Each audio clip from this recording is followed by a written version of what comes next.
हैं। नवभारत टाइम्स दिल्ली के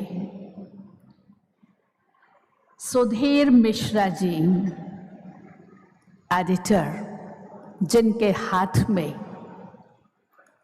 कलम है और वो कलम संसार को बदल सकती है, भ्राता सुधीर मिश्रा जी।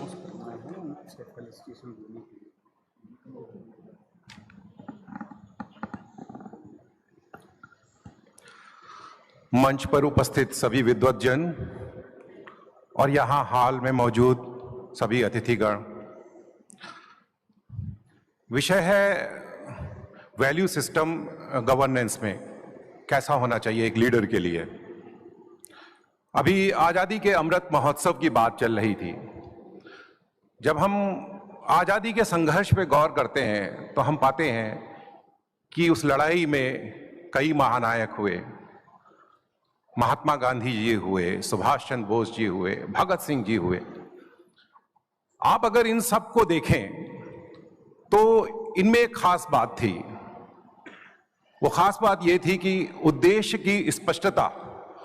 उन्हें मालूम था कि उनका मिशन क्या है, उनका उद्देश्य क्या है, और उन्हें अपने देश के लोगों के बारे में मालूम था, उन्हें अपने वैदिक इतिहास के बारे में मालूम था, और उन्हें इस देश में रहने वाले लोगों की प्रवृत्ति के बारे में मालूम था, उनके चरित्र के बारे में मालूम था। तो सबसे जरूरी ये होता है किसी भी नेतृत्व के लिए, किसी भी लीडर के लिए, वो चाहे किसी बहुत छोटे समूह का लीडर हो, वो चाहे नेतृत्व की ओर बढ़ रहा हो, या वो किसी भी बड़ी कंपनी का सीईओ, उसमें ये स्पष्टता होनी ही चाहिए कि उसे अपने उद्देश्य मालूम हो और वो खुद एग्जाम्पल्स के जरिए, उदाहरण के जरिए लोगों के सामने उन उद्देश्यों को स्पष्ट कर सके, और हर व्यक्ति के अंदर मौजूद, उसकी टीम में मौजूद हर व्यक्ति की जो उसकी पूरी क्षमता है उसको वो बाहर निकालने की काबिलियत रखता हो। तो गांधी जी का उदाहरण लेते हैं।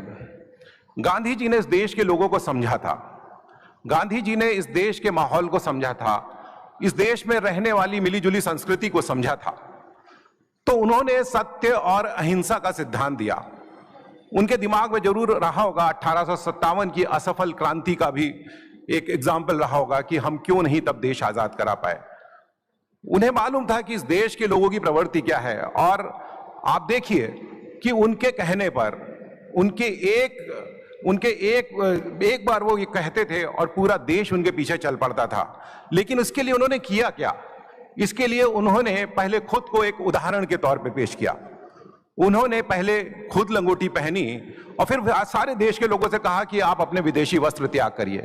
तो नेतृत्व तो ऐसा होना चाहिए कि जब आप कोई बात कहें तो वो जो जनता है, जो लोग हैं, जो आपकी टीम के सदस्य हैं, वो आपको देखें और माने कि आप उस बात को कहने का हक रखते हैं और आपने खुद वो काम किया है, फिर आप मुझसे कह रहे हैं। क्योंकि समय कम है, एक और उदाहरण देना चाहूंगा। अगर हम रामचरितमानस देखें, रामायण देखें, तो हम पाते हैं कि नल नील राम के कहने पर समुद्र पे पुल बनाते हैं, और उनके नेतृत्व तो ऐसा था राम का कि जब वो पत्थर फेंकते हैं तो समुद्र में तैर जाता है। वो हनुमान जी जाते हैं तो उनको संजीवनी नहीं समझ में आती है तो वो पूरा पर्वत उखाड़ लाते हैं। वो अंगद जाते हैं लंका में जाते हैं और रावण के दरबार में जाते हैं तो एक से एक पराक्रमी आते हैं, उनका पांव नहीं उखाड़ पाते हैं। ये एक नेतृत्व की क्षमता होती है। ये एक उदाहरण है। हमारे देश में ऐसे बहुत से नेतृत्व हैं, और हमारे देश में जो ये लीडरशिप पैदा हुई है, आज भी जो लीडरशिप है वो कहीं ना कहीं हमारे जो पूर्वज हैं, जो हमारे पुरखे हैं, उनके ज्ञान, उनके खुद को उदाहरण के तौर पे पेश करने की वजह से है। और हमारा जो नेतृत्व होना चाहिए, अगर हम स्वयं में एक लीडर को देखते हैं तो हमें पहले खुद को इस काबिल बनाना होगा कि हमारी बात लोग समझ सकें। बहुत बहुत धन्यवाद।